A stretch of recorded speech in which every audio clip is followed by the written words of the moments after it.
And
do I get, you're gonna get your percentage?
I don't know. I'm just wondering if I have.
We don't, are we waiting for that?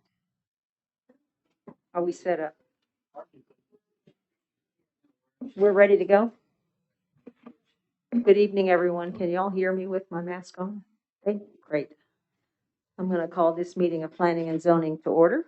We're going to start with item number 1, or excuse me, 2, a roll call. Shelby, if you'll do that for us. Yes, ma'am. Janice Menking, Here. Jim Giroux. Here. Daryl Whitworth. Here. Jeff Lawrence. Here. Emily Kirchner. Here. Holly Rickert. Here. Tim Dooley. Here. Steve Thomas. Here. All right. We'll now go to item number 4, which is public comments. This is a time when everyone's, we ask you to make public comments on items on the agenda or any other items.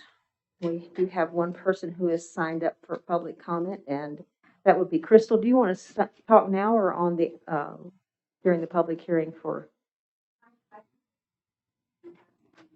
You can do either. It doesn't matter. Okay, certainly. Good evening. I'm Crystal Shesso, and I am a co-owner of property that is across Eagle Street. So we're Eagle to Main, and we have property that we think that might be adversely affected by the zoning change because of the increased density and the altering of the use of the property. We have sent in a written comment. I had one other picture that somehow we failed to put on there that I brought some copies of, but our big concern is the prior projects have all been signed off by engineers that say that they meet the minimum standards and and our concern is we just keep getting dumped on. And if we're talking residential, we won't have all of the, if you go into something more dense, we feel like you're compounding the problem unless there's appropriate steps taken. And one of the things that I know my daughter had mentioned, Cassandra, in her letter was that she felt that, of course we know it would alter the natural runoff of the water, and that we feel like the runoff needs to be instead routed to streets, underground drainage, and not onto our property. And so that is our big concern about. We know it's inevitable. There's going to be property changes. We would love to see that a residential subdivision of single-family homes in that area. We think it would be a nice buffer from what the changes coming from Friendship Lane to Highway Street. But that is our objection to it. The Morans and the Coverts have been wonderful neighbors. This is nothing personal as to them. But that's our big concern is what will the city do with the runoff? And, when we're told that it's the state problem because of 290 and that the city doesn't have the control over that, we just feel like this is a city problem because we're pushing that water through there. I grew up on that property. We didn't have that problem. And in fact, we wish maybe we'd had a few puddles that we could play in, but We did not have this, and it's just constant headache. And, the retention pond on the most recent Vineyard Crossing just isn't doing it. And, but I didn't have this picture. I'm just like, I have a big picture of, this is actually taken from my brother's real estate office at the lot next door. Our property is behind that. You can see the amount of water that was there, and that was actually taken in May of 2020. And it looks like we have our own little curbing or something there, but that's debris that is built up there. So anyway, we would just ask that you take into consideration when you're approving these rezoning requests, look a little deeper into it. What are we going to do about the water situation? That's all I had. Thank you. Thank you, Crystal. Is there anyone else here who wants to make public comment?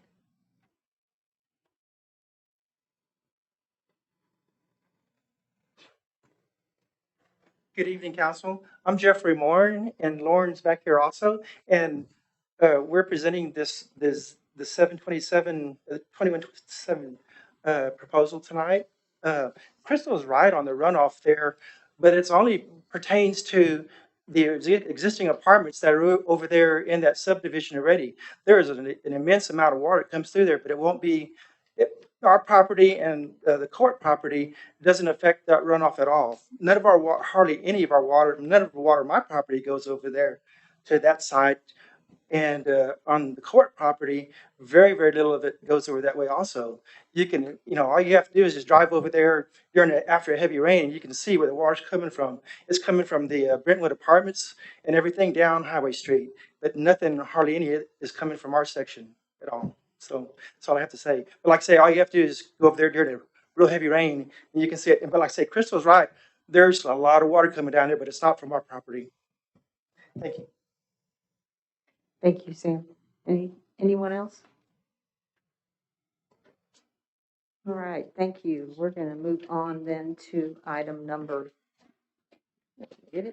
5A, public hearing, 5A, public hearing regarding request Z2126 by Kevin Spraggins to consider a request for a future land use change from mixed-use corridor to a future land use classification of commercial for approximately 8 acres of land to be subdivided from ABSA 002 WH Anderson number 197, tract 3, 22.28 acres located at 110 Friendship Lane. I will entertain a motion to open the public hearing. Make that motion. A Second. motion by Jim, a second by Darrell. Do I have any discussion? All in favor, aye. Aye. All opposed? Mr. Spraggins? Good evening, everyone. The item we have in front of you is the 8-acre rezone that is being requested tonight from M3, I believe, to C2. And it is off Friendship Lane, right behind Sutherland's, the old Walmart. And this is all part of the hotel project that is proposing to be put here. And so when we looked and said, okay, does hotel fit? I talked with Jason and said, does hotel fit on this? Really C2 fits best here. And so there was some hesitation about, and Jason can elaborate on this, there was some hesitation about just creating a pocket of C2, which you see in his write-up. But after we talked with the fellers and everybody got together, they agreed to go ahead and submit the rest of the property for C2 as well. And so because of time constraints and contracts and everything else, we asked that this be moved forward, knowing that the remainder, 14 acres, is currently in for that y'all will see at the next meeting.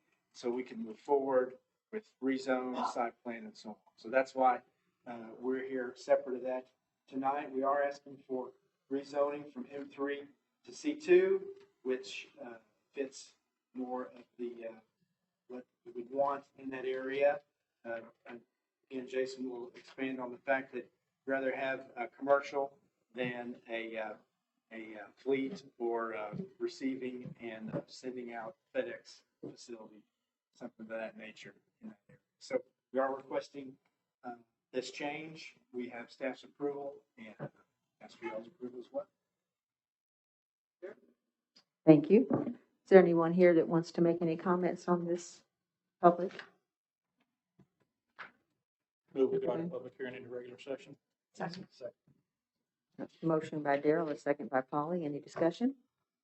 All in favor, aye. Aye. All opposed? All right, Jason, you have comments on this? Yes, thank you, Chairman. So the public hearing that we're doing now is mostly for the future land use.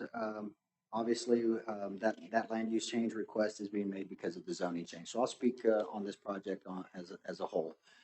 As Kevin mentioned, the property is currently zoned M3. That's an industrial park.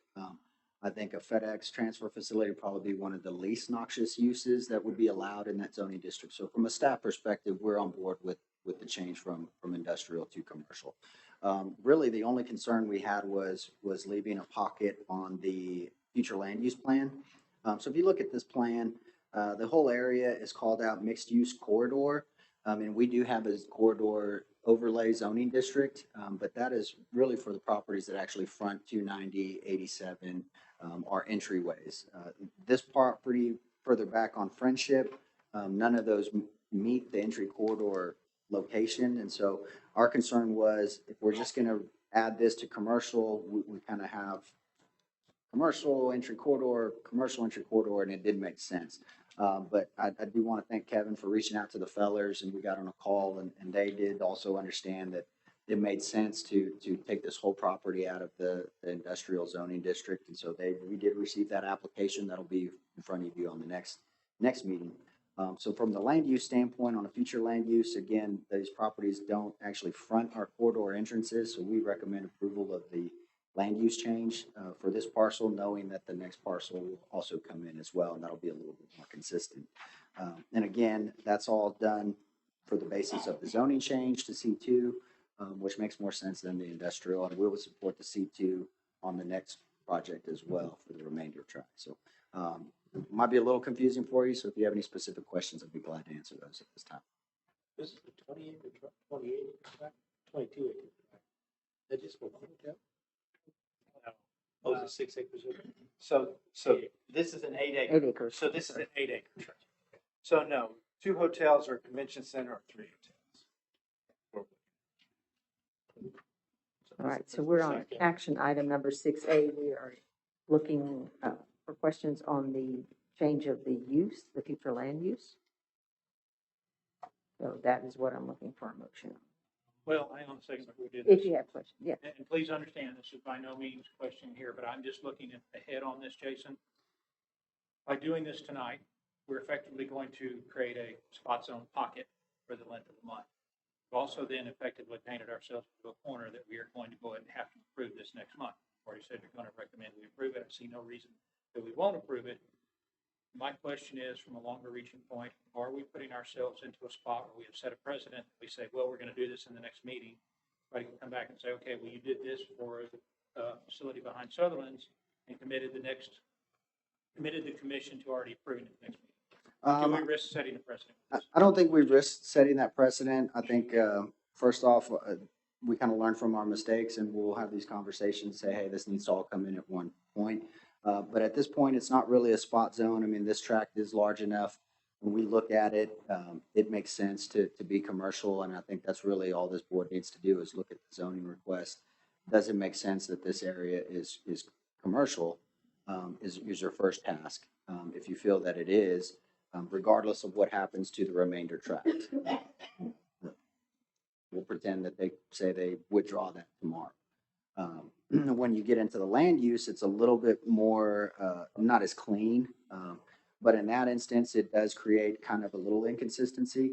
But ultimately, you would need to just decide, does mixed use corridor make sense on this portion of Friendship, or should it be closer to the entrances of those corridors? I think if you choose to make that decision tonight, then ultimately whatever happens next week, whether they pull or not, we would this recommendation here is we recommend, regardless of what happens on next month, it just makes sense to remove that industrial. So I don't think it paints you into a corner or sets a precedent at this point. This is a unique site and it's large enough to where it wouldn't be considered as a spot zoning. Thank you. Anybody else have questions? Anyone ready to make a motion? I'll second that motion. Motion by, I'm sorry, just for the record, will you make the motion? Yeah. Will you please cite the motion, make the okay, motion? Yes, sir. So request Z 2126 for future land use clarification change from commercial.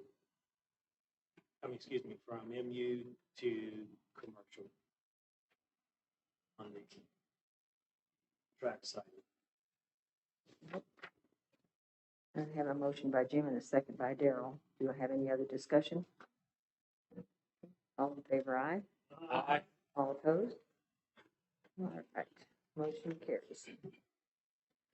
So now we'll go to public hearing 5B.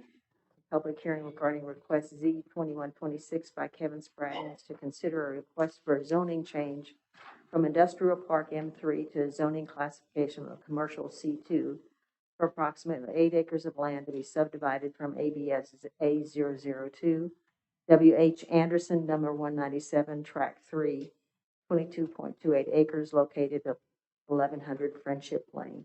I entertain a motion to open the public hearing. Motion. A motion by Jim. Do I have a second? I guess I'll second it. A second by Daryl. Any discussion? All in favor, aye. Aye. All opposed? All right. You have anything to add, sir? This is an 8-acre track off of Friendship Lane. All right. Is there anyone here who wants to make any comments on this application? All right. Move to close public hearing, go back to regular session.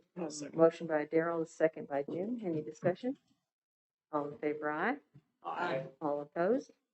All right, let's go to action item 6B to discuss, consider, and recommendation regarding request Z 2126.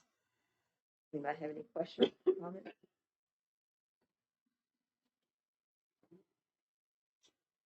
Make the motion. I am. I make the motion we approve requested Z 2126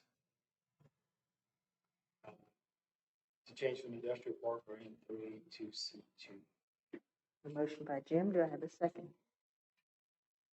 Second. Second by Daryl. Any discussion? All in favor, aye. Aye. All opposed? All right, that motion carries. Thank you. Thank you, sir.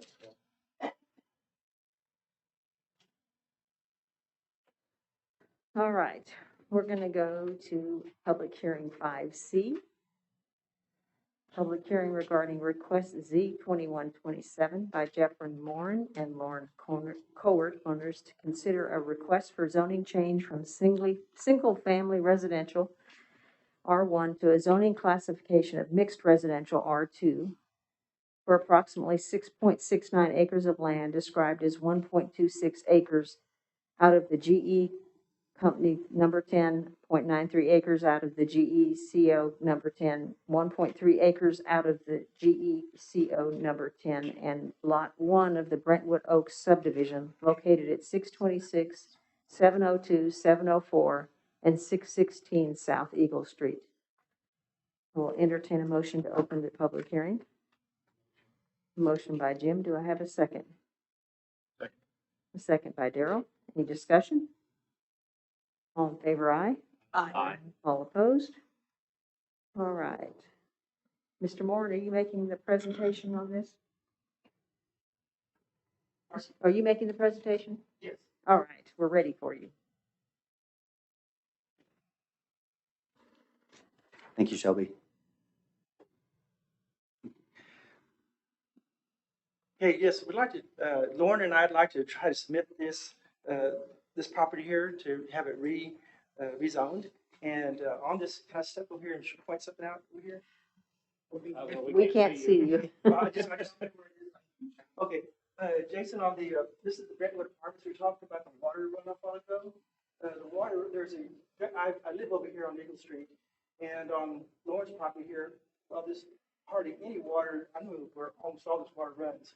It's coming from right from these pipes over here. It's running right through this section over here, and it runs over here back to Waterberg, and it comes from us here. And yes, there's a lot of water. It's not from anything over here. Or very, very little from right here. But it's like they have a big old drainage ditch runs right through there. So that's concerning the problem that Chris was talking about. Yes, there's a lot of water, but it's not coming from this section over here that we're presenting tonight. And anything else I can say about that? Tell us what you're proposing.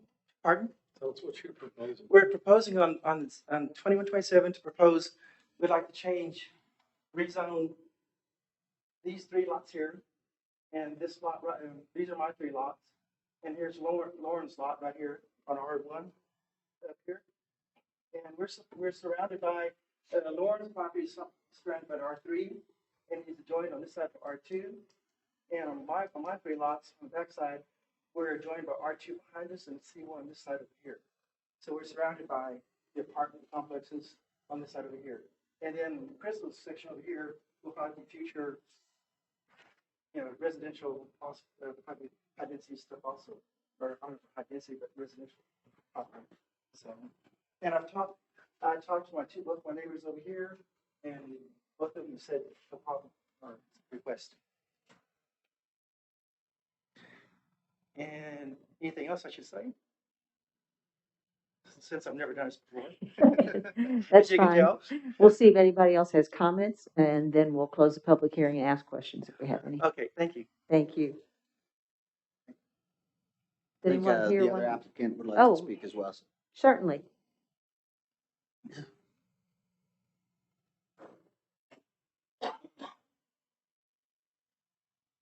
I'm one culvert. I'm working with the R1. It's the big square. One of the challenges I Could you have, move that Sorry. microphone there? Thank you. one of the challenges that I have is the noise and lights from that apartment complex. So that's going to be my permanent dwelling. My wife and I are fixing up the little house there. And I'm looking for a way to kind of shield myself from those apartments. So we're hoping to have something placed there that will be short-term rental or something less than that, because we're going to live there. So we're not going to develop it. I actually took out all the privet trees and we're wanting grass to grow in there. We're going to start planting grass. So I think it would actually help the water situation. But definitely the noise situation that comes from that apartment, it'd be hard for me to do anything with that property to develop it. It's 3 acres and it's got the house right in the middle. So to develop a street, put anything in there, it's like I'm in a corner. So if I get R2, it allows me to do a little bit more with the property. Thank you. All right, is there anyone else here who wants to make any comments on this? Mr. Musselman?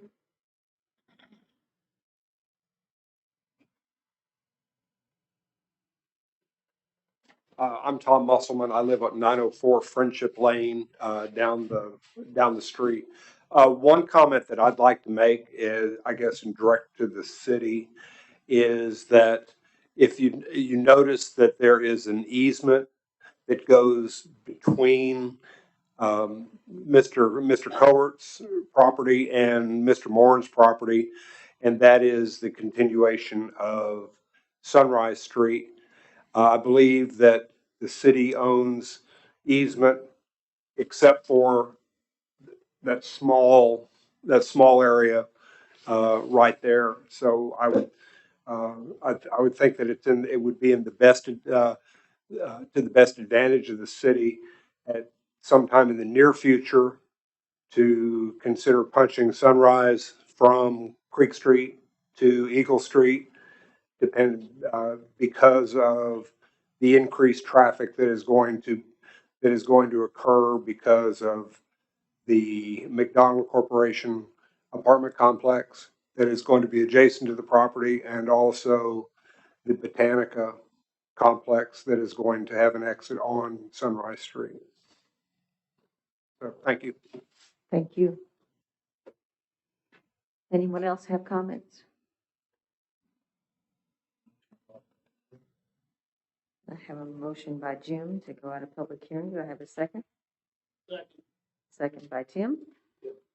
Any discussion? All in favor, aye? Aye. All opposed? All right, let's go to action item number 6C. Discussion, consideration, and recommendation regarding request Z 2127. Jason, comments? Yes, so first thing we always look at when we get a request for a zoning change is what the future land use says. In this instance, you can see the areas, the subject areas highlighted in red are classified as MDR, that's medium density residential.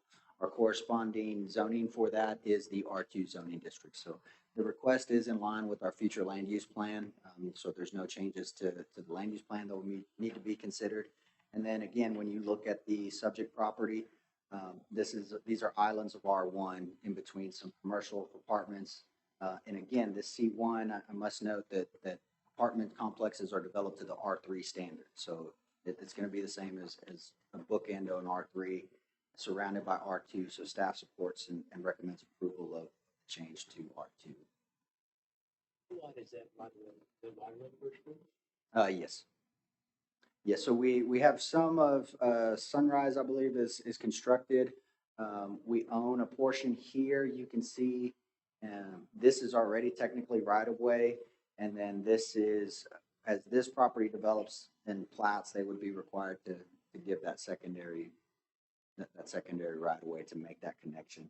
I would like to just let the owners know as of these two areas, if they do get the R2 and they go to change that use either through a short-term rental facility or multiple structures, they will have to go through our subdivision process and look at their rough proportionality to see how much of that road construction cost would be due to them. So just so y'all are aware that may be coming down in the future depending on what you choose to do with the property. And so we have a formula that we look at that says, X amount of people using it this much. But any type of change in use, we do require those upgrades to the street right of way. All right, thank you. Other questions, comments?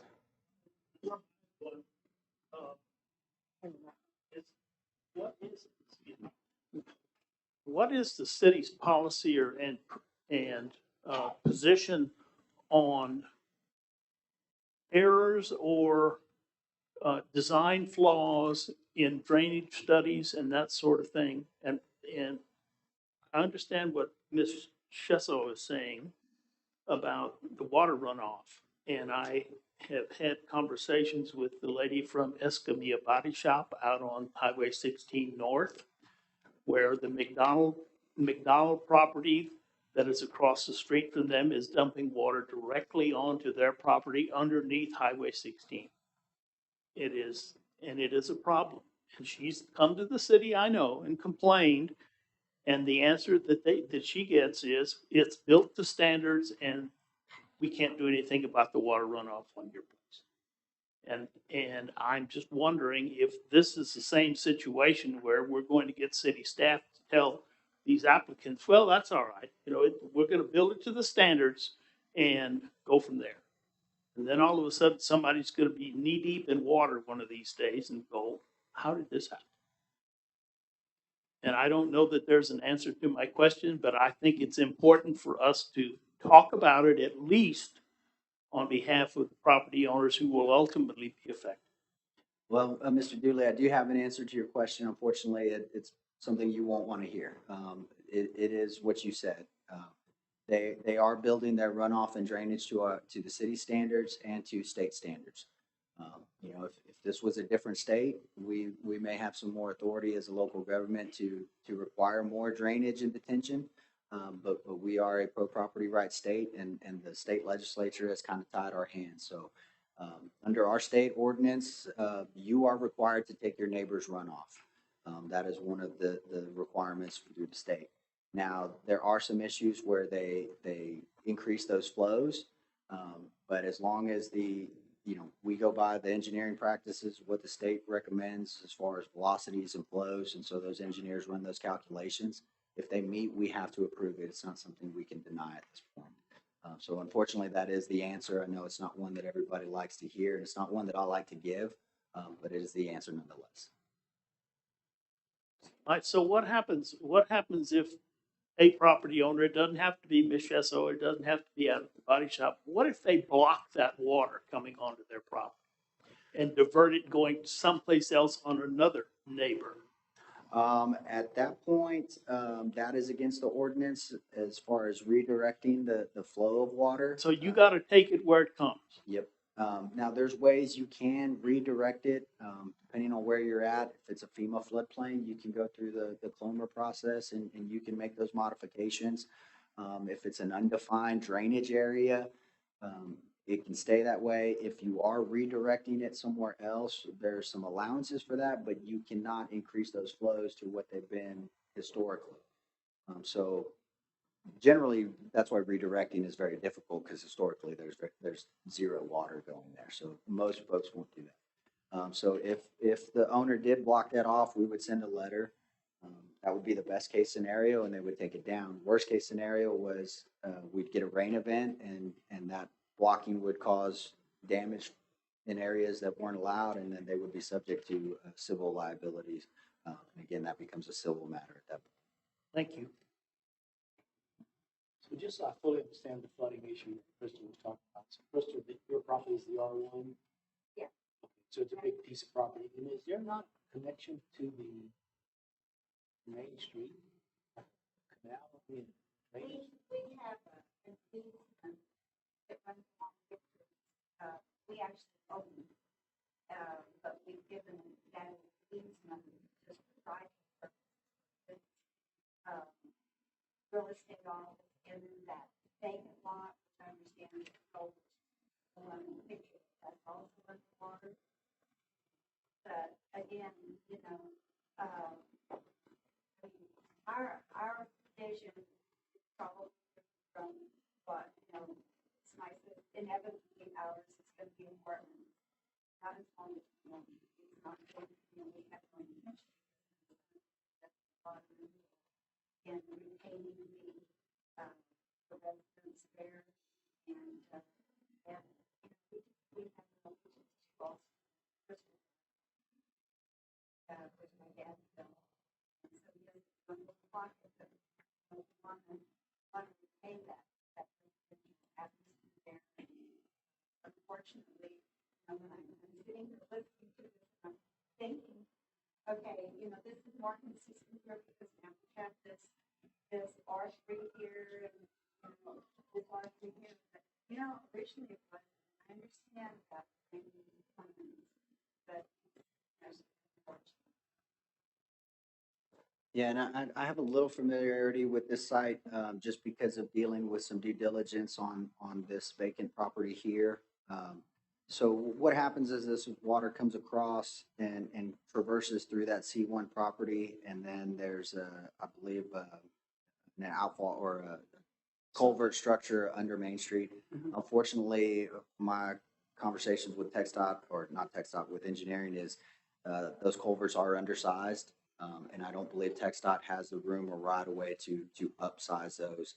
And if they do, they don't have the funds or they're not prioritizing that at this time. And so it is a pretty significant structure that moves on. So I think that's what happens is that those are undersized. And so not only is she getting the runoff, but then it kind of jams up and starts pooling and ponding.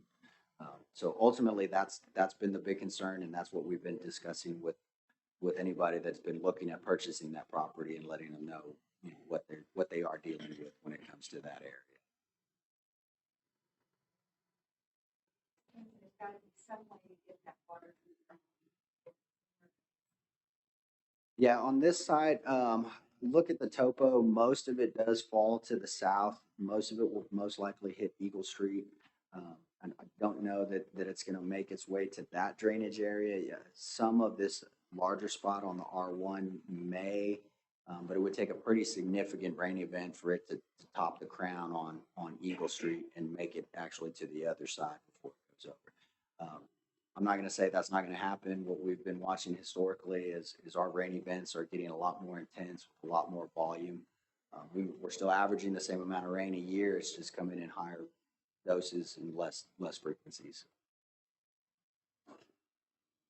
So Jason, you're saying on the topo that Eagle Street is slightly higher elevation than those properties that we're looking at? I don't know the elevation, but the street itself, when we design our streets, they have a crown in Yeah. them. I think most people don't realize that the second major function of a street is actually to carry water, not just vehicles. So, those crowns do have to be rebuilt from time to time. I don't know the degree of the state of that crown.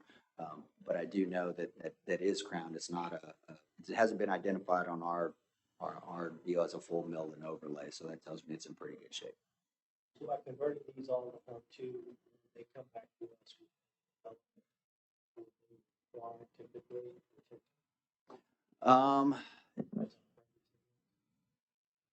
No, anything under a half acre is exempt from our stormwater detention ordinance.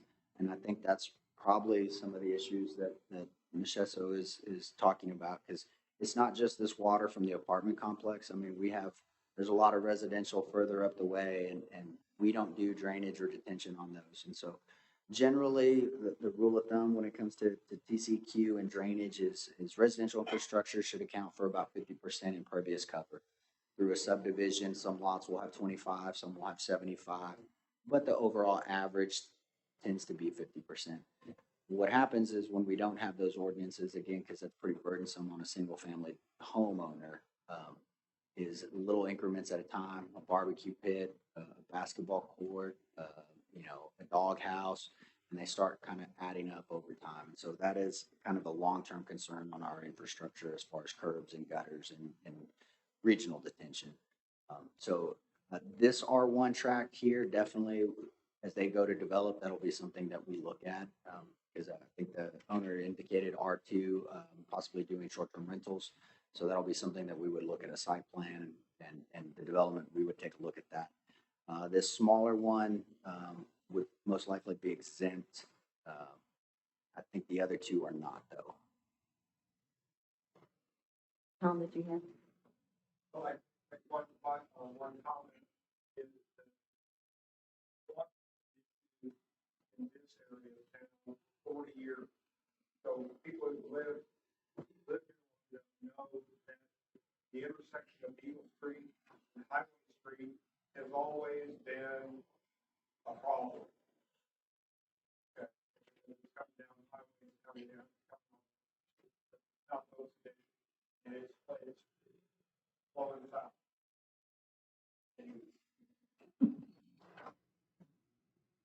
Anybody else have questions, comments? Thank you. Mr. Covert?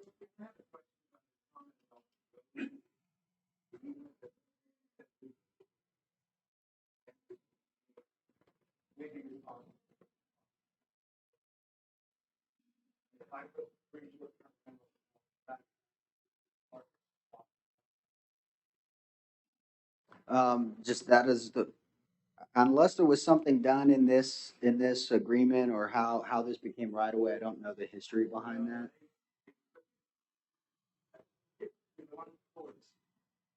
I would have to look into it, but we do any types of developments. Again, once you start doing multiple units, you may be required to have 2 points of egress. And depending on how it breaks up, again, depending on what you do may trigger a rough proportionality. I think your major issue is part of here. Right here. Here's the part right behind here. There.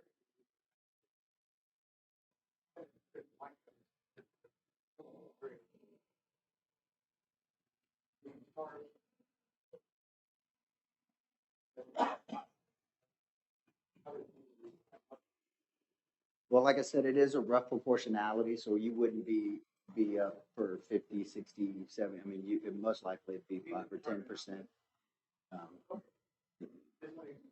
And again, it would kind of depend on the scope of your project and what you're doing. All right. Anybody else? Anybody ready to make a motion? Should we start? Guess the motion thing will follow me then. Start on action item 6A, the request Z Six. 6C, I'm sorry. or 6B? C. C, exactly, 6C. One of those letters. Z-2127 by Mr. Moore and Mr. Coward to zoning change from single family residential R1 to mixed residential R2, approximately 6.69 acres. Move that we approve that as noted in the agenda. Second. A motion by Daryl and a second by Tim. Have any other discussion? All in favor, aye. Aye. All opposed? All right, motion carries. These all three will go to city council. All right, thank you all. Next item we have is action item number 6D, request SP 2129 by Kevin Spraggins with BEI to consider a site plan for a multifamily project located at 162 Homing Lane. Yes, sir. You ready for me? We're ready. All right. So this is site plan approval for a apartment apartment complex, and a senior living property off of Friendship Lane, which we did, if you remember, last month, I believe, we did the rezone for the tract to the left there, lot 1, to change that to R3, and the current tract, the tract to the east of it, is a C1. So this is site plan approval, and the reason that we have this split up into 2 tracts is the Penix wanted to make sure that they had a access for their current property, which is to the south of the tract. Tract 2, yeah, lot 2 right there, which I don't know if y'all remember, that was brought in with an R1A layout, probably, I don't know, 3 years ago now, something like that. And so that's still, being discussed, and so they wanted to make sure that they had a right-of-way dedication that goes through there. So that's why you see 2 tracks here instead of one overall track. So we are asking for, if you look at the background information that Jason has put together, the main things to look at is we meet all the criteria for all the different densities, impervious cover, building coverage, heights, all those items for R3 and C1 for both tracks. The main item that we discussed, and Jason and I have talked about this on other properties, is whenever you have garages. And so his concern was, as with the Botanica tract that we saw a couple months ago, when you have a garage, do you have enough guest parking for residents that come in and for their guest period? And so we discussed that. Travis Jones is also here, one of the development partners for the property, and we all got on the phone and discussed that, and basically came up with the agreement that you see here tonight, where we said that on site 2, we would add 30 guest parking spaces to that site plan and make that a condition of the site plan approval so we could keep moving. So we are fine with the recommendation and the conditions and the comments that are made with that to put as a part of that recommendation, which includes the additional 30 parking places for site 2, which is actually lot 1. So I don't know if we want to clear that up in the recommendation. I saw that when I was reading through here, but it is for lot 1, which is the 9.74 acres. So if we could have that clarification, we ask for approval with those conditions. All right. Thank you, sir. Jason, comments? Yeah, no, Kevin nailed it. From a zoning perspective, the sites meet our regulations. Our concern was the senior living section, lot 1, or site 2, as I had called it, because as those properties are vacant, there's no overflow parking. Apartments, the way they work, vacancies generate more overflow parking. I asked the landowners if they could provide some additional guest parking, roughly 30 spaces, kind of mixed in and around some of these areas. It's hard to see on this site plan because of the scale, but some of these areas already have some on-street parking. You can see a few here, you can see a few here. So we're just asking that we add a few more to cover those. They were okay with that. Again, this is all contingent on the approval of some of the other items. So we got the plat. I believe that was submitted, last week recently. Yes, we submitted the preliminary plat. So we haven't Monday. done that review, so those are the things that we'll need to see. Conceptually, we think this is fine, but it is gonna be based, on the conditions that we listed. So obviously, TIA is gonna be required. We'll need to look at the subdivision and the proposed lot layout on what's left for that little stub out, just to make sure there's no issues with right of way or access turn movements there. Because I'm not familiar with that project, so I don't remember how many single family homes were gonna be out there, but based on the acreage, it could be quite a bit. Now, they do have access off of Holmig, but I do believe there might be some portions of Holmig are actually restricted for certain landowners, so we'll need to look at that as well. Again, all the water lines, fire hydrants, be put in the public. Again, the 30 spaces was a big one for us. We will require elevations, landscaping plans as part of the final approval for the building permit. And then obviously they have to meet their civil construction plan. So if something were to change during the civil process and with the added parking spaces that this site was redesigned, we would bring this back. If it's an issue where maybe the driveway locations are spaced out a little differently, but they're basically the same, we would not bring that back. So staff again does support and recommend approval with the conditions listed. All right, thank you, Jason. Questions, comments?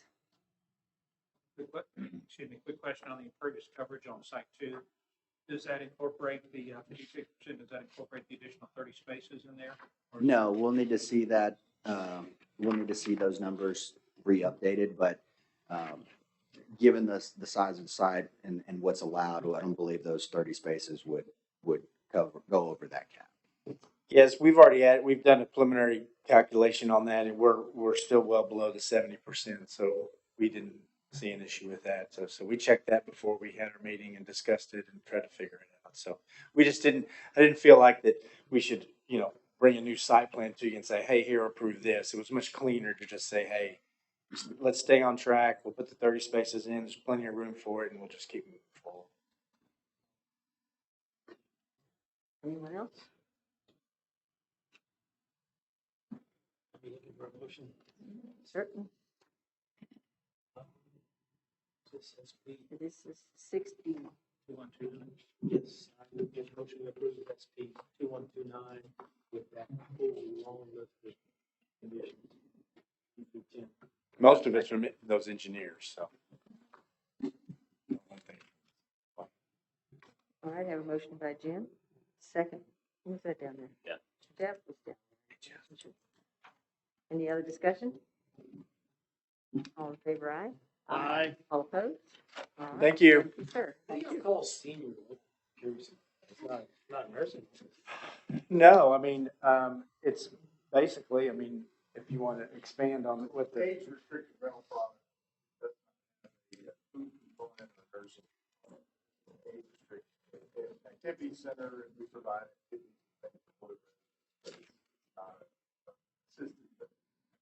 Is Dooley old enough?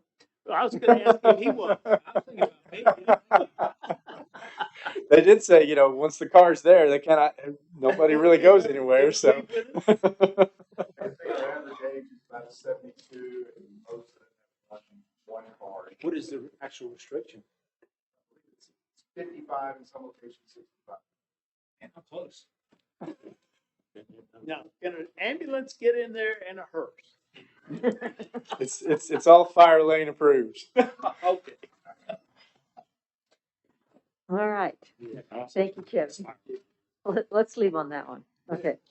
Let's go to action item number 6E. Request site plan 2130 by Randy Staling with SKT Architects to consider a parking agreement for the immigrant located at 406 East Main Street. Randy, you're up. All right. And Randy, I'm going to apologize. I don't have an electronic copy of that site plan to put on the screen, so that's why you see the aerial here. Okay. But everybody, y'all should all have the paper copy to kind of follow along, and I will use my overly large green arrow to kind of show you where everything's at. We're going to describe it so well, we don't need any graphics, right? Good evening, everybody. So this property is currently undeveloped. It's been recently cleared, piece of property that's owned by the same owners as the Immigrant, which, by the way, I'm happy to say that construction has officially restarted, and we have a timeline to complete it. So we're moving forward on that. So the proposal is to create some off-site parking here for the development of the basement and the Immigrant. The Immigrant, as originally designed, has a basement in it. It was unfinished, and at the time it was designed, it was undetermined exactly what it was going to be used for. We had sufficient parking on the property for numerous uses, retail, things such as that. But the owners elected to use the basement for a purpose that's going to require more parking. I guess fortunately they do own this property over here. So we approached city staff, and the concept that we currently have developed was begun with initial conversations with city staff that has the parking, yes, located on the east side of this property. There's been numerous looks at this property, developing it, some of which was even done by our office, but generally most of the plans for this property have suggested that development of this property would probably be best leaving a driveway along that east side of the property, away from that historic building and working towards the west. So that's the direction we chose to take here, was to keep parking to the east, allowing the least amount of intrusion into their piece of property, allowing them the most flexibility for future development. Because everyone realizes that for the continuation of the purpose for which this parking would be permitted at the Immigrant, it would have to continue to exist while they develop the rest of the property. In addition, we suspect that TxDOT would want us to keep the driveway to this property for this or whatever use as far away from the intersection of East Main and North Washington. So again, it seemed most logical with the entry really wanting to be on that east side over there, that the parking really seemed to be most effective to put it over there. So any of the plans that our firm has looked at in developing this property had parking that wrapped around any development on Main Street and would bring it up to the west side of this piece of property. But again, until plans are really developed for what they want to do there, we wanted to try to keep that area as clear as possible, allowing the most flexibility for what we would do there. So the amount of parking that we're showing, it is fully screened on the east side of that parking by an existing fence there. We have set the parking back from Main Street. We would intend to screen it with landscaping there. There's currently a wire fence there along Main Street. The proposal would be to just continue that down the side of the property along the west side of the parking there towards the back. All of that parking would be fenced so that they wouldn't have people wandering off into the rest of the property.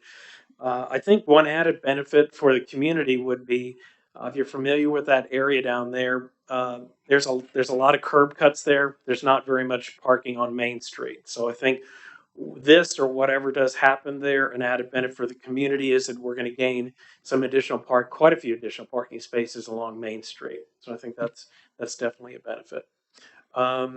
So any other questions, or I'm glad to answer those. I'll let Jason take it from there and go over the city staff recommendations. I'm curious, are you going to be restricting it to just the Immigrant usage? How are you going to be restricting that? Well, that's really difficult to do, but it will be signed that it's restricted parking for the Immigrant. Unless you put somebody there like other remote parking facilities that we have around our community, there's not much more than you can do than that. So it would be signed. Good question. Thank you. No, Mr.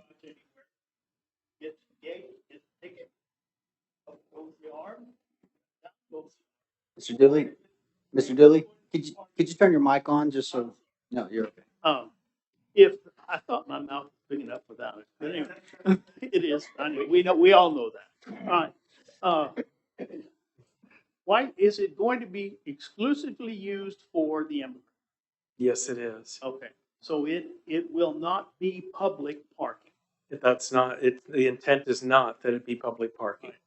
Then it would seem to me that somebody needs to come up with a way to absolutely restrict the parking in that area to clients of the immigrant. Hotel key card.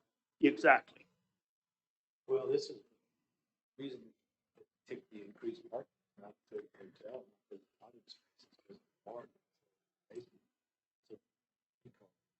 So 2 drink. Well, no, wait. I mean, I don't, Is that correct?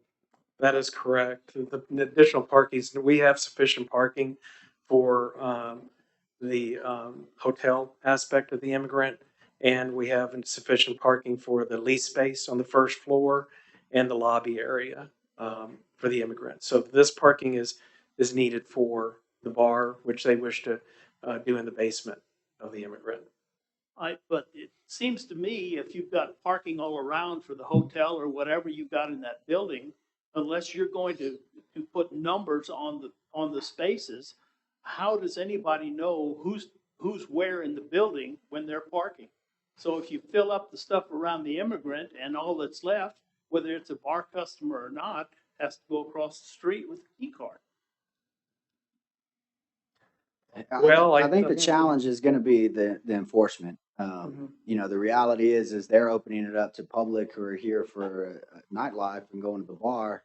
My question is when they drive up to that parking space and pull in, are they gonna say, oh yeah, that's for us because we're just going to that bar and they're gonna leave there? I mean, I think we all know how parking works on Main Street and an open lot, so I don't know outside of having someone there 24/7, I don't know. Yeah, that I it think will for be the function, it'd be kind of difficult. You'd have to go to the immigrant, get a card, then go back to the parking lot to be able to park there.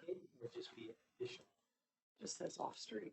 Yes, so the way the code reads is all of the uses in your or facility are summed and added together. The only exceptions would be for like a school. You have to park for your football stadium, you have to park for your basketball stadium. You don't have to park for both at the same time because they're not used at the same time. For retail and commercial, it's very different. The city says, no, all the uses you're contemplating, you have to park for all of those on the site. So if they expanded their bar, that would trigger some additional parking. Ultimately, that is what triggered the additional parking was had they stayed with the existing building, which obviously doesn't meet their needs, that they could have gone to a bar or restaurant and not had to add that additional parking. But because the building was torn down and a new building constructed, they lost the benefit of the reduced parking regs for the CBD in the Main Street area. So Randy, I asked the new guy earlier if he wasn't part of this original time we this 10, 12 years ago. Wasn't there a bar element in the original? In the original immigrant, Yes. there is a bar for in the lobby of the immigrant. That is correct, but we've parked that. And so now we have another bar? It's a completely separate business in the basement. Okay. That's what I was trying to get clarification. I remember Yes. there was a bar element. The 'Cause first- it's two different two different functions, two different businesses in the same building. Yeah, I think my understanding was originally it was considered a spa, then they talked retail. You have enough parking for the retail component. Yeah, we had enough parking for a spa. We had enough parking for retail, those functions, but the owner elected they didn't want to do those things. So So For- one other history question. You said y'all done some work on this site. There was also a proposal of a hotel, pretty substantial, Albert Stein size hotel. And I think what Nick's did was it actually had a bridge over the creek. But I distinctly remember that they were able to figure out a way to put some parking across Main onto their property. And y'all remember that? Yeah. So is that not a feasible option? I do not know. This was kind of the discussion point we had, and I wasn't aware of any of those other ones, so I didn't have anything to kind of compare with. We do have some concerns on it. You know, again, the code allows these agreements. I've stated before, and I'll state it again, I'm not a fan of off-site parking agreements, because they don't run with the land generally, and 10, 15 years down the road, when those go away, then we just kind of kick that can and compound the problem for future issues. So that's why one of my recommendations was that the current agreement that we received had a term limit that this parking would stay in its current configuration until one of the properties sold. My experience with commercial real estate, this thing could be sold, flipped 3 times within the first year that it's up and running, depending on what's going on. So my recommendation would be that if we are going to approve an offsite parking agreement, that has to be done with an agreement that has 2 factors. One, that it's for the life of the building or use. So if they go from a bar to retail and they no longer need it, then it can go away. But not just transferring ownership of the property. The second one would be that again, it needs to be permanent, and if they are going to remove that use, that it would require city approval to do that. Again, my experience in other municipalities with new and old agreements is they just don't last, and if they're going to be gone in the future, then we need to consider them gone now. That's just the way I look at that from a long-term planning perspective. So I have a further question on this. It's 11 spaces in this. I think it's 13 that we're 13? adding. Yes, ma'am. How many spaces are required for the hotel guests for that complex? So for the, Is it 8 units? we need 24 for the immigrant as it is right now, for the hotel, the lease space, not, so 24 there, we need 13 additional for this purpose of the bar in the basement.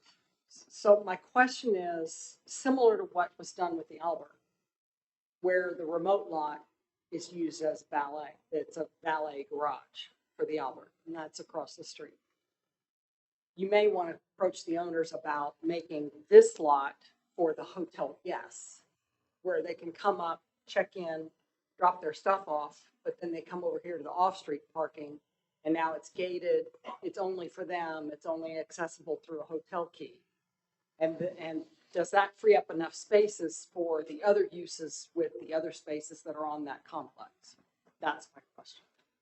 I think Because the I'm answer, concerned about how it's would gonna be be enforced. yes, because we have more parking on the existing site, I think, than what we need for the basement. We need 21 to park the basement, and Okay. we have 24 Okay. on site. Okay. I, So I think that's if you that. reverse, if you I think reverse that's the logic and made that exclusive for the hotel guests. you I could think that's a control it totally better and reasonable enforce it better. suggestion to consider. That's what I would suggest to do, because otherwise the general public's just going to pull in there and use those spaces and walk away. Yeah, actually, though, that I want to look at this a different way. So let me ask you this question, Jason. Under the requirements to have the additional, it simply says that there must be additional parking spaces provided for the additional business that's going into the business center, correct? Is it enumerated in any ordinance, unless we put it on this, that it must be dedicated for those people? Because you just said, as Randy said originally, we're adding additional public parking. Well, do we care who parks there, so to speak? And what I'm trying to get at is, if it really doesn't matter who parks in that lot, they've added the additional space that meets the criteria we have to, do we have to worry about who is the one parking there and then using the key cards to be alluded to and all of that? Or is it just a free for all? I don't know that we have to set those regulations, but the ordinance does give this board to consider other factors: current existing parking demand, future parking demand. I like Ms. Rickard's suggestion is that if it's open just for valet, which you see in most urbanized cities when you go to a stay at a hotel, that generally their parking garage is across the street or some other block, and you park and you pull up. I think that works. I think on the flip side, I think ultimately what will happen is nobody from the public that goes to that bar is going to know that there's parking back there, and you're going to end up with a vacant parking lot behind the facility. Ideally, looking at the site, I would love to see um, you know, are there opportunities to grab more parking in that area?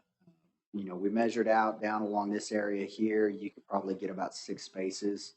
Um, you know, there's no impervious cover cap in the CBD, so I think that could be viable. I don't know if there's any reconfiguration that can be done on site. The big concern that I have again is long-term, is what happens when these current owners are no longer around and uses change and things happen. And then one issue that didn't get in the staff report is when we originally met, we talked about the parking has to be within 300 feet of the use. So Randy brought it up, said we're really close. So if you go from this corner across the street over to this property pin, it's about 291 feet, I think, Yeah, it's real 289, close to somewhere around 300. there. In looking at the code, it actually doesn't say to the parking area, it actually says to the first parking space. So the only way to approve this tonight would be that Randy would have to move those parking spaces along this property line here. That is the only way that legally we could approve that, because it has to be no walking path. It talks about how you measure it. The nearest pedestrian path. Because again, we're talking about off-site spaces where people are walking. So if the parking doesn't get located here, then we could not approve it. You know, the other issue is again, I don't know that this driveway stays. TxDOT most likely will remove that as part of any future development. If they allow it, it most likely would be right in, right out. But given that proximity to that light, I think that goes away. So that would probably require the driveway here and then go down, park in this area. You know, the other option is the owners can, if they can't meet the parking on their site, and this agreement doesn't work, then they need to find a use that meets that parking requirement. We have a parking shortage downtown, and the city's doing all we can to look at ways to expand it. And so I have concerns where we're looking at a possibility that we may even reduce more parking at some point in the future. So that's the point of the regs, the way they're written. Everybody provides it on site, whether they use that on site or not, that's their own issue. If they want to lease those out to other public, or you know, that's their ability. But we do need to require that the code does state they need to have that on-site parking. Many of those owners don't have any interest in building parking. I think the owner would be open for a conversation of providing additional parking.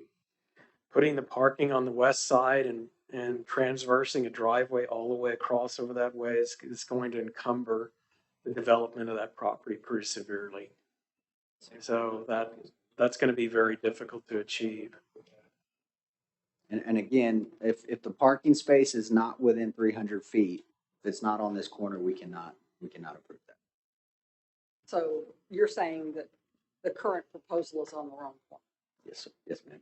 and it has to be on that western corner, not the eastern. Yes, when we, you know, that this offsite parking agreement is not a section of code we get into a lot. And so we have a couple of times, they've always been close, but we thought it said 300 feet to the parking area. At this point, we kind of gave Randy a determination that it's vacant, you know, it's all parking area, but unfortunately it does say to the parking space itself.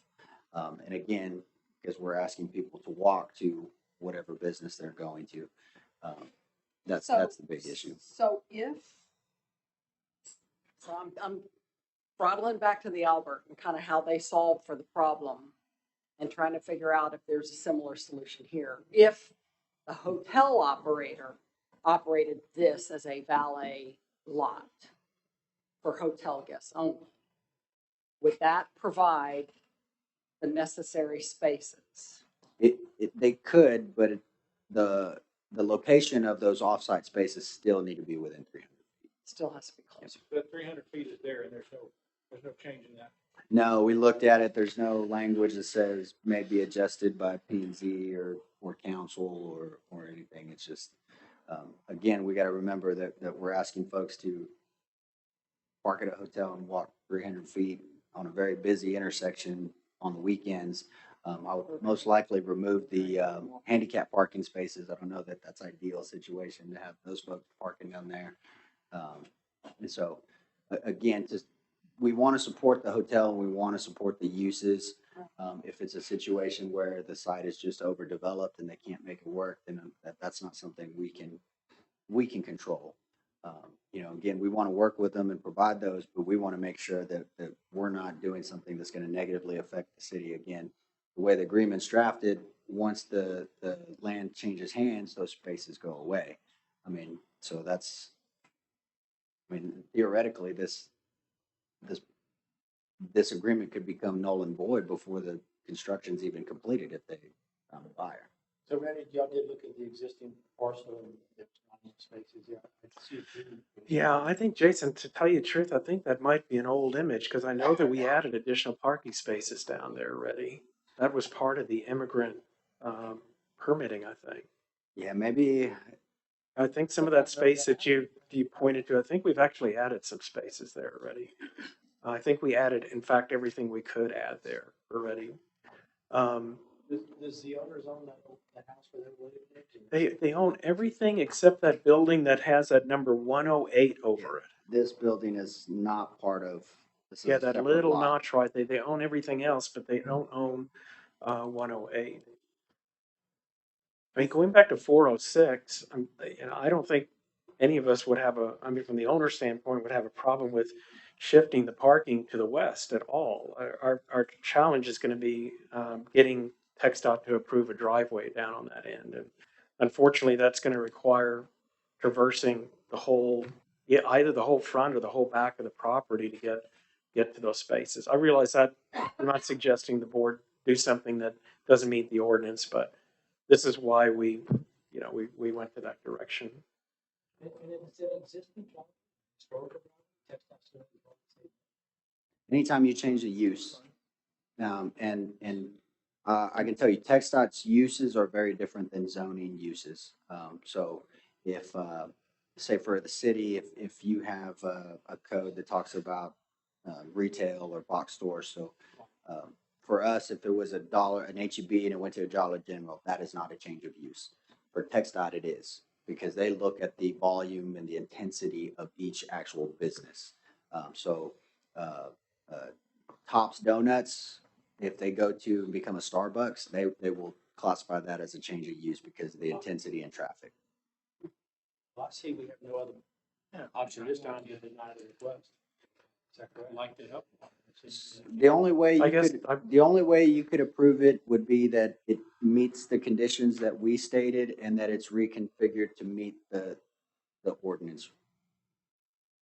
So that first space being within 300 feet of the property, What is that 300 feet? Is that a state thing or is that our code? that's our code. Can we start working on changing that? I can start working on anything council and P&Z directs me to start working on, so yes. Because it seems like if we had more flexibility there, they could still keep going with their development. It takes a lot less time to build a parking lot. If I were directed to make changes, my recommendation would be to delete the entire off-site parking agreement section.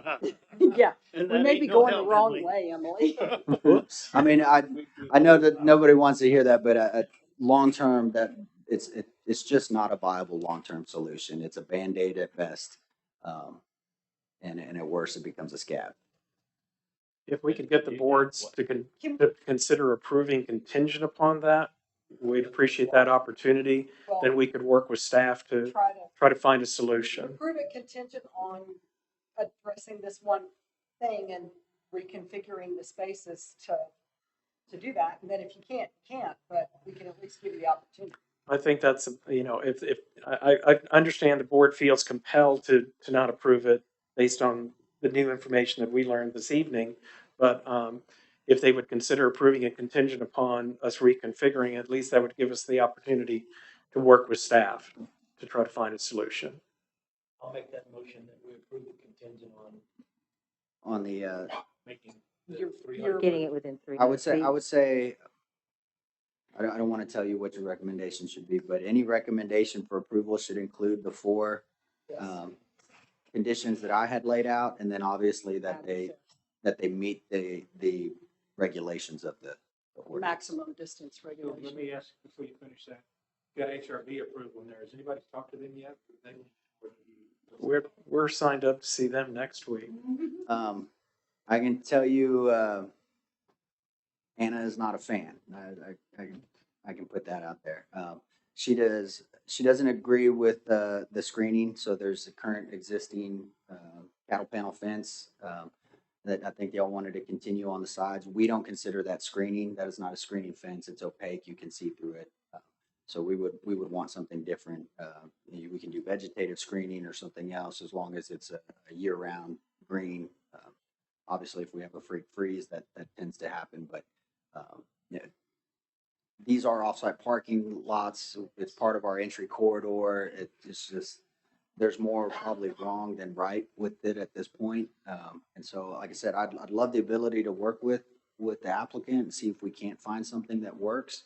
But in the long term, I feel uncomfortable about making a recommendation for approval unless we know that this parking is going to stay with that facility for the lifetime of the facility. You have that, And that's in your Yes. conditions. and as far as I'm concerned, that HRB, like this meeting. Right. So if we approve it tonight with this contingency components on it,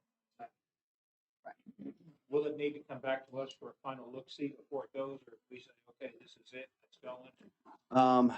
I wouldn't bring it back if it met the requirements. I mean, I think there's no real need. I mean, unless Randy came with something crazy with the loop and all this weird stuff that I feel like it looked significantly different than what we discussed, then I would say, yeah, we need to bring that back and get some fresh eyes. But if we were to just say mirror it on the other end, meet that 300 threshold, and the owner was okay with recording a document at the county, kind of like an easement, that this stays with the land and that it requires city approval to remove it, then I think that covers my long-term concerns. With on this. TxDOT looking at it, that driveway too? TxDOT would also have to look at their driveway access as well. I'm sorry. How many square feet is that basement? I'm sorry. At the basement? How many square feet is it? Gosh, you would ask me that question.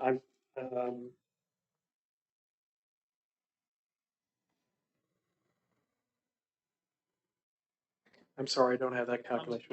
just curious if reducing footprint, it is obviously reducing parking lot.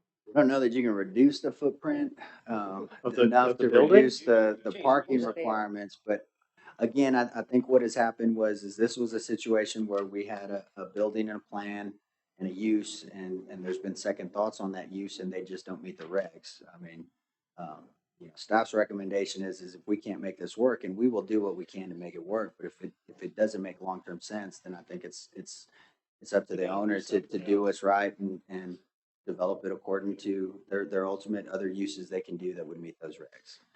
Obviously, there's a financial impact going from retail to a bar or restaurant, but our goal, or my goal from the planning department, is we're not here to ensure that profitability. We're here to ensure the productivity in the city. So I got a question, Jason. We're talking about that first point, talking about making that permanent in nature.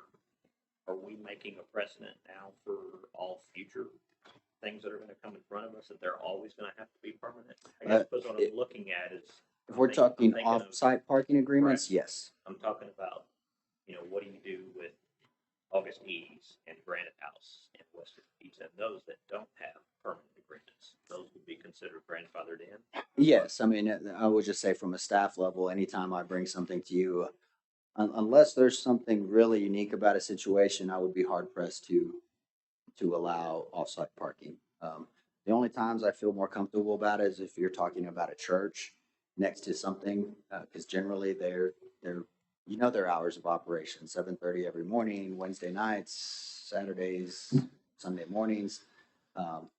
And generally churches don't relinquish property. They will hold that for a very long time. Now, the first one I did in another community, within a year, the church actually sold their property, and so that went all out the window. So again, from a long-term planning perspective, I think parking agreements are Band-Aids. They're a way to help developers maximize their profit and their potential of a site.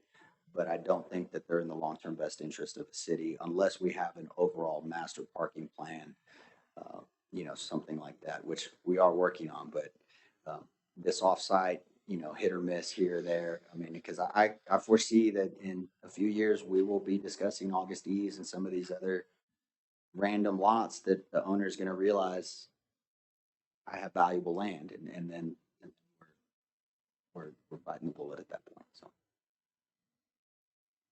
Well, I think you make the motion, you give them the best shot possible. and- So it's also- And then the owners have their own position. Right, and it's all staff recommendations, including for the added item 5 to correct position. Meet all the regs of the Meet all the regs offsite of position. ordinance. I have a motion by Jim. Do I have a second? I'll second it, just to get it off the table. Second by Tim. Do we have any other discussion? Thank you. All in favor, aye? Aye. All opposed? All right, sir. Good luck with it, Randy. Yeah. Hope we can work it out. All right, we need to do approval of the minutes, last meeting. I'll make that motion, we approve the minutes as written, unless Emily has a correction.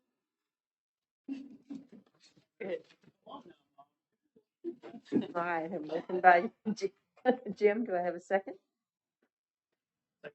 Oh, second, sorry. I forgot that I signed up for that tonight. Second by Daryl. Any other discussion? All in favor, aye? Aye. All opposed? Have anything else, Jason?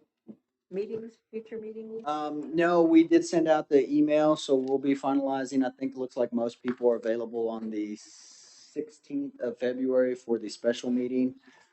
And then the workshop on the 26th, I believe, of this month. Sounds like that's doable. That would be for the STR ordinance.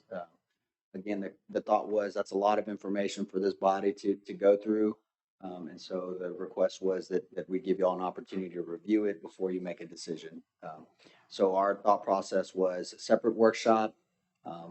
We can open it to the public if we want for comments. I think that'll drag out quite a bit, but no action will be taken. It'll really kind of be like what I've done for council is let me go through each section, what we're changing, answer questions on why or what is the effects, and then give you all some time to mull it over. And then that gives us a few weeks if you can come by my office and meet, discuss concerns, modifications, anything like that. And then the reason for the special meeting in February is this is most likely going to be a packed house. I don't want to do that on a night where we may have other items on the agenda. And most likely that one will actually be held at the HEB at the University Center, just because this room will not be able to accommodate that many folks, just given the turnout that we've had at the other meetings. I've slept since we've sent that email, so I'll need to check. I believe it is January 26th, and then February 16th. They're all Wednesdays. There was the 16th and then the week following. The like 23rd. 20-something, yeah. And I think we're leaning towards the 16th because I think the 23rd didn't work for a lot of folks. So I hadn't heard anything back on the January for the workshop as being an issue. That will be in the evening as well. We could do it during the day if you'd like. January 26th. Yes. They're gonna be here. I won't make it. That one will most likely be here. Like I said, we can take public comment, but I don't, because there's no decision, I don't expect, it'll be full. I expect that, but I'll let you know if that changes. We still need to kind of talk to city attorney, and obviously we're presenting to council on next Wednesday, so all those plans and dates may go out the window depending on what comes out of that meeting. So that's kind of our tentative timeline based on how they're wanting to move forward with the ordinance. So 2 questions as far as public comment. Are we required to take that to 3 months? Reduce it to 2? No, we can reduce it to whatever time we want, but we do have to allow public comments. Okay, then the second thing is that can we handle other business first? Um, I'll need to talk with Daniel on that. I don't know. We may have to amend our rules and procedures before we do that. And honestly, we don't have ours kind of laid out the way council does. My thoughts are is it's not a public hearing. It is a workshop. I need to verify with Daniel if we actually have to allow public comment at that point because it's not a public hearing. So it's kind of like the site plans tonight. They need to be open to the public. Public can attend, they can sit, they can listen to everything that we're discussing. But they cannot listen. But I don't know if we need or required to allow them to participate. You know, obviously we want the feedback and all of that, but for the point of what we're doing where there's no decision being made, I think the best is we can kind of get into it. It's a lot of information to go over. And so if you've been following it, you'll follow along pretty well. If you haven't, it's a lot. So next Monday night, council will be going over the new recommendations. Next Wednesday. Wednesday. On the 12th, yes. We can listen to that on Zoom. Yes, so that'll be live stream the way we've been doing it, or you can attend, but we'll be covering kind of last outstanding items and some of the direction I got from the last meeting. And Ms. Polly, to follow up on your question about the dates, January 26th was the first date sent out, and then the others was February 16th or February 23rd. And do we have a suggestion on which date we think it would be? I believe the 23rd was not good for a few people. So we'll finalize that. I was still waiting to hear back from a couple of folks, but I think everybody's seems pretty good. So, like I said, once I put those on your calendar, but we'll know more once next Wednesday comes around. Thank you, sir. All right, anybody ready to make a motion to adjourn? I make a motion, we adjourn. Home. Motion by second with Jim Justin. and second by Daryl. Any discussion? All in favor, aye. Aye. All opposed?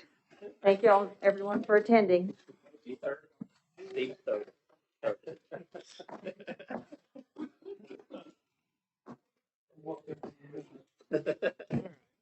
Emily will make a note in case it's not, she can add it at the next. Use my purple pen.